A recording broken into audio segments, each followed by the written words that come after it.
Hello students, how are you? कैसे हो आप सब? आज मैं पढ़ाऊंगा आप लोगों को।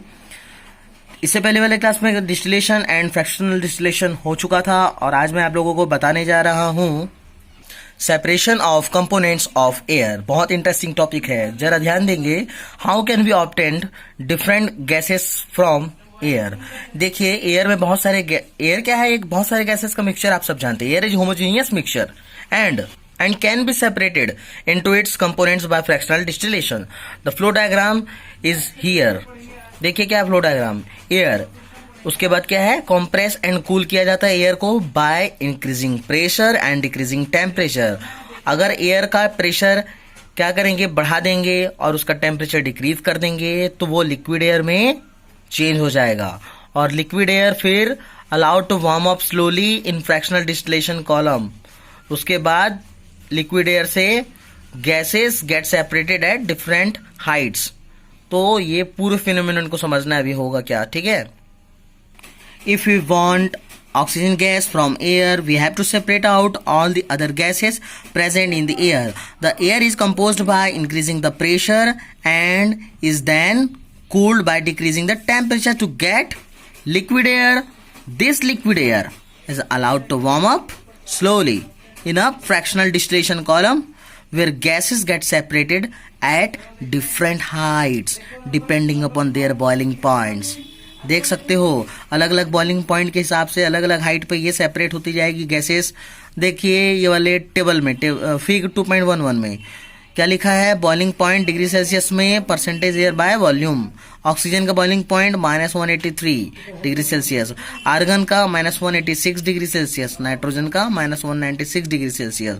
परसेंटेज एयर बाय वॉल्यूम क्या है? 20.9, 0.9, 78.1। कितना कितना परसेंटेज क्या मिला देख लिए। ऑक्सीजन कितना परसेंट मिला, आर्गन कितना परसेंटेज मिला और नाइट्रोजन कितना परसेंट मिला, और कितने कितने बॉइलिंग पॉइंट पे सेपरेट हुआ ये भी पता चल गया, ठीक है। इसको अगर फिग में देखेंगे तो देखिए यहाँ पे क्या हो रहा है बता देता हूँ मैं। यहाँ पे सबसे पहले फिल्टर किया जाएगा एटमॉस्फेरिक एयर को। एयर इन किया, एयर इन करने के बाद कंप्रेसर में भेजा जाएगा जहाँ पे कंप्रेसर में एयर को कंप्रेस किया जाएगा, एयर अंडर प्रेशर। उसके बाद हॉट एयर, जैसे ही उसको कंप्रेस करेंगे हॉट एयर क्या है? पास होगी किसमें पास होगी? देखिए यहाँ पे हॉट एयर जो है वो एक स्पाइरल चैम्बर में जा रहा है। इस स्पाइरल चैम्बर में स्पाइरल जो पाइप है उसमें से देखिए क्या इन और क्या आउट कर रहा है। फ्रीजिंग कोल्ड वाटर इन कर रहा है और वाटर आउट कर रहा है। तो हॉट एयर को क्या करेगा? ये हॉट एयर को कोल्ड कर देगा, जिससे आउटपुट में क्या निकलेगा? देखो कोल्ड कॉम्प्रेस्ड एयर, और वही कोल्ड कॉम्प्रेस्ड एयर सेपरेटर में जाएगा। सेपरेटर में जाने के बाद कार्बन डाइऑक्साइड गैस जो है वो, मतलब कार्बन डाइऑक्साइड जो है वो बाहर निकल जाएगा एज अ ड्राई आइस, ठीक है। और उसके बाद जो बच जाएगा उस सेपरेटर से चले जाएगा, किस में चला जाएगा? लिक्विड एयर के फॉर्म में सीधा चले जाएगा। किसमें देख सकते हैं? एक्सपांशन जेट के थ्रू होता हुआ एक डिस्टिलेशन कॉलम में चला जाएगा, जिसमें नाइट्रोजन का अलग कॉलम और आर्गन का अलग कॉलम दिख रहा होगा। नाइट्रोजन ऊपर दिख रहा है और आर्गन नीचे। नाइट्रोजन भी बाहर निकल गया अपने डिफरेंट हाइट के अकॉर्डिंग, और आर्गन भी बाहर निकल गया। फाइनली जो बच गया वो लिक्विड ऑक्सीजन अपने हाइट के अकॉर्डिंग वो भी सेपरेट कर लिया गया, देख सकते हो। इस तरीके से लिक्विड ऑक्सीजन को नाइट्रोजन और आर्गन को सेपरेट करके पाया जा सकता है। इसके बाद देखिए how can we obtain pure copper sulphate from an impure sample. ये जो है इसका एक्टिविटी को आप लोग पढ़ोगे और उसके बाद मुझे बताओगे कि क्या समझ में आया, ठीक है। ये एज अ होमवर्क मैं आप लोगों को दे रहा हूँ। इसके बाद वाले टॉपिक पे हम लोग चलते हैं। अभी आप लोगों को दिखाई दे रहा है वो है water purification system in water works. देखो रिजर्वायर से आपके घरों तक, टैप वाटर तक कैसे पानी का मतलब पाइपिंग सिस्टम होता है, कैसे पानी अपने आपके घरों तक पहुंचती है। Sedimentation tank, loading tank, filtration tank, फिर क्लोरिनेशन होता है जिसमें बैक्टीरिया को मारा जाता है और फाइनली टैप वाटर में आपको पानी मिलती है। तो रिजर्वायर से सेडिमेशन टैंक में क्या होता है? To allow solid to settle. तो सॉलिड जो होगा, जो ज्यादा डेंसिटी की होती है, वो हैवी पार्टिकल्स सेटल डाउन हो जाते हैं। लाइटर पार्टिकल पास करती है लोडिंग टैंक में।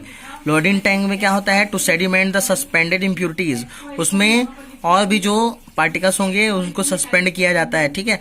फाइनली जो भी बच जाता है वो फिल्ट्रेशन टैंक में चला जाता है, और फिल्ट्रेशन टैंक में अलग अलग लेयर है, देख सकते हैं।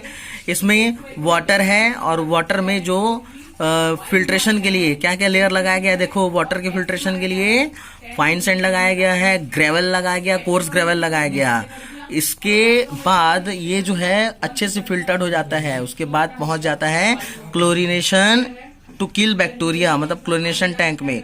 इस क्लोरीनेशन टैंक में थोड़ा सा क्लोरीन मिक्स किया जाता है वाटर के साथ में, बैक्टीरिया को मारने के लिए। फाइनली जब इस क्लोरीनेशन टैंक से बाहर निकलता है पानी, तो आपके घरों में उसको रिलीज किया जाता है। इस तरीके से वाटर प्यूरिफिकेशन सिस्टम को आपने देख लिया। नेक्स्ट टॉपिक हमारा है फिजिकल एंड केमिकल चेंज। ये भी बहुत इंटरेस्टिंग टॉपिक है।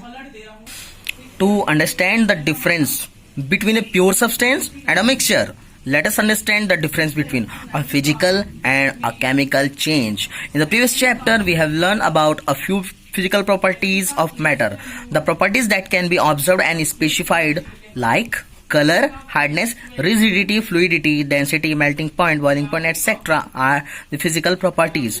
देखिए फिजिकल प्रॉपर्टी क्या है कि कलर में कैसा दिखता है, उसका मेल्टिंग पॉइंट कितना है, बॉइलिंग पॉइंट कितना है, हार्डनेस कितना है, रिजिडिटी कैसी है, फ्लूइडिटी कैसी है, ये सारी जो पॉइंट्स हैं, ये सारी पॉइंट्स फिजिकल प्रॉपर्टी को डील करती है, ठीक है। बट केमिकल प्रॉपर्टी क्या होता है कि अगर कोई सब्सटेंस किसी दूसरे सब्सटेंस के साथ कंबाइन होता है, तो वो कंबाइन होने के बाद एक न्यू प्रोडक्ट देता है, और उस न्यू प्रोडक्ट का उसके ओरिजिनल प्रोडक्ट के साथ जो प्रॉपर्टी है वो पूरा चेंज हो जाता है, ठीक है। तो उसको बोलते हैं क्या, केमिकल चेंज। तो फिजिकल चेंज, जैसे मान लो कैंडल का जलना या फिर लकड़ी का जलना, ये सब केमिकल चेंज है। लकड़ी जब जलेगा तो जलने के बाद पहले जैसे थोड़ी मिलेगा लकड़ी, हमको नहीं मिलेगा, ठीक है ना। लकड़ी का क्या मिलेगा हमको, जलने के बाद कोयला मिलेगा, राख मिलेगा, उसका रॉक मिलेगा ना। तो यहाँ पे देखो एस मिलेगा लकड़ी का, ठीक है। और यहाँ पे देखो फिजिकल चेंज मतलब क्या होता है। फिजिकल चेंज में जैसे वाटर है, आइस से क्या बनता है वाटर, वाटर से क्या बन जाता है वाटर वेपर। तो दिखने में तो अलग अलग है आइस और वाटर वेपर, हाँ ठीक है, दिखने में अलग अलग है, मतलब फिजिकल प्रॉपर्टीज इनका अलग अलग है, किंतु जो केमिकल प्रॉपर्टी है उनका तीनों का सेम है। तीनों में H2O, तीनों में 2 हाइड्रोजन और ऑक्सीजन ही होते हैं। तो केमिकल और फिजिकल चेंज आई होप आप लोगों को समझ में आया होगा, ठीक है। What are the types of pure substance? On the basis of their chemical composition, substances can be classified either as elements or compounds. तो देखते हैं एलिमेंट्स होता क्या है, ठीक है। एलिमेंट मतलब होता है a basic form of matter that cannot be broken down into simpler substances by chemical reaction. Element can be normally divided into metals, non-metals and metalloids. ठीक है, तो मेटल क्या होता है जानते हो आप लोग। मेटल यूजुअली शो सम और all of the above properties. देखिए क्या क्या है, दे हैव अ लस्टर मतलब शाइनी होता है, दे हैव सिल्वरी ग्रे और golden yellow colour, they conduct heat and electricity, they are ductile, they are malleable, malleable मतलब can be hammered into thin sheets, they are sonorous, make a ringing sound when heat. Examples of metal are gold, silver, copper, iron, sodium, potassium, etc.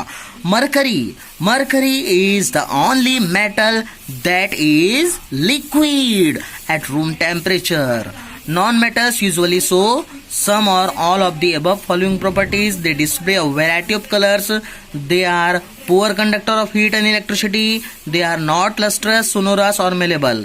Examples of non-metals are hydrogen, oxygen, iodine, carbon, coal, coke, bromine, chlorine, etc. Some elements have intermediate properties between those of metals and non-metals. They are called metalloids. Examples are boron, silicon, germanium etcetera.